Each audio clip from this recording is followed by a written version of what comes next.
مسلم شریف کی ایک بڑی ہی خوبصورت حدیث مبارکہ جس کو حضرت جابر بن عبداللہ رضی اللہ تعالیٰ عنہ آپ نے اس حدیث پاک کو روایت کیا ہے۔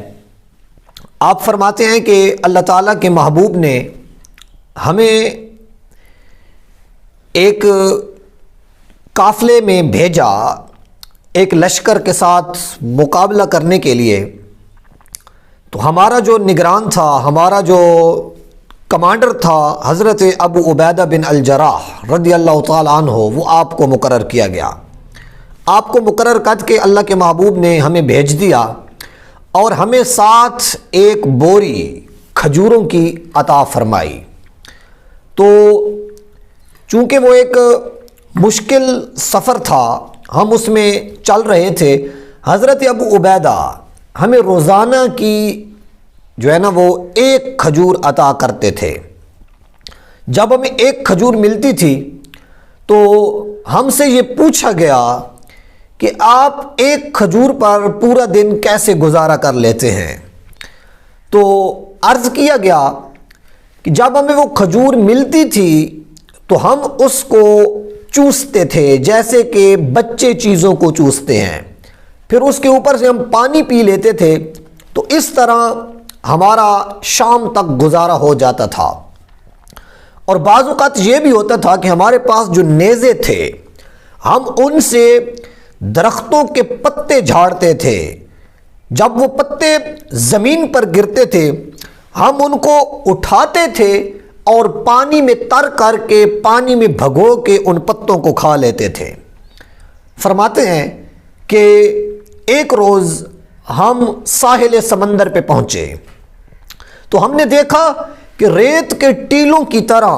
بڑی سی کوئی چیز سمندر کے کنارے کے اوپر پھینک دی گئی۔ جب ہم اس کے قریب پہنچے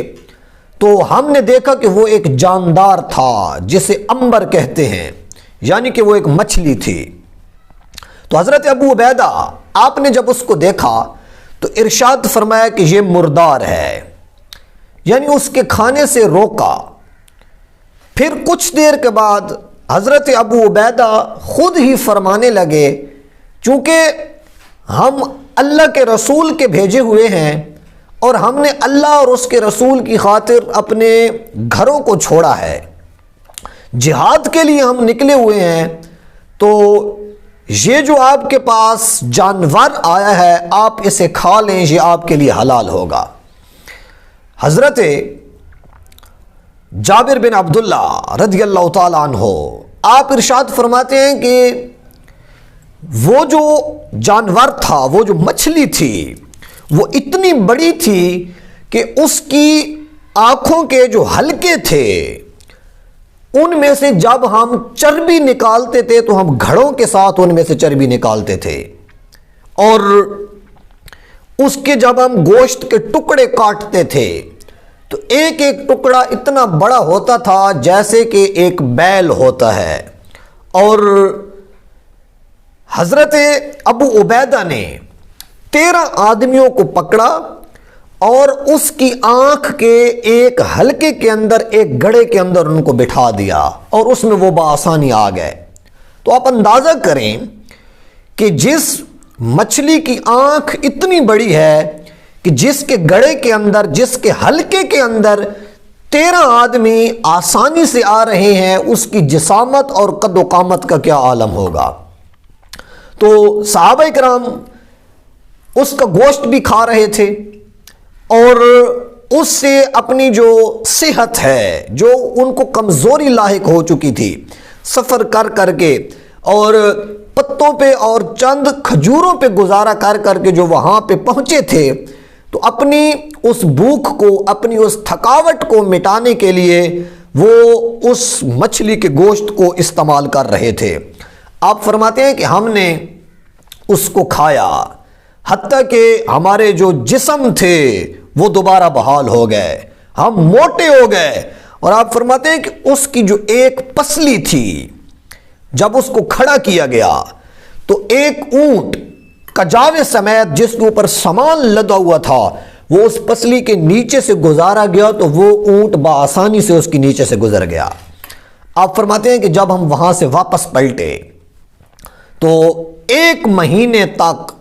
ہم اس کا گوشت استعمال کرتے رہے، ابھی تک بھی ختم نہیں ہوا تھا، اور ہم کھانے والے 300 آدمی تھے،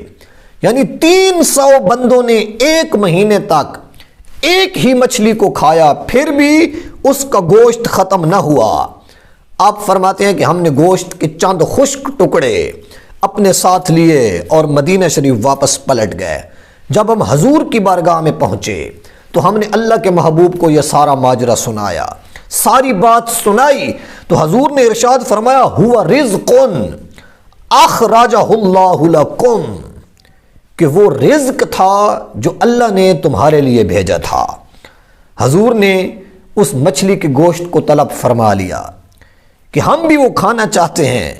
تو صحابہ کرام نے وہ گوشت اللہ کے محبوب کی بارگاہ میں بھیجا، اور اللہ تعالیٰ کے محبوب نے اس گوشت میں سے کچھ تناول کیا۔ تو دیکھیے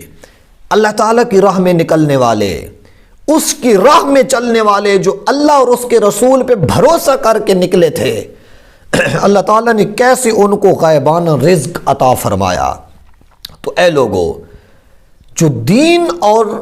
اللہ کے محبوب کی راہ ہے اس میں مشکلات ضرور ہیں، لیکن ان میں جو رزق میسر ہوتا ہے، جو عطا ہوتی ہے، وہ اللہ تعالیٰ غیبانہ طور پہ عطا کرتا ہے، انسان کے وہم و گمان میں بھی نہیں ہوتا، اللہ تعالیٰ اس جگہ سے رزق اس انسان کو عطا کر دیتا ہے۔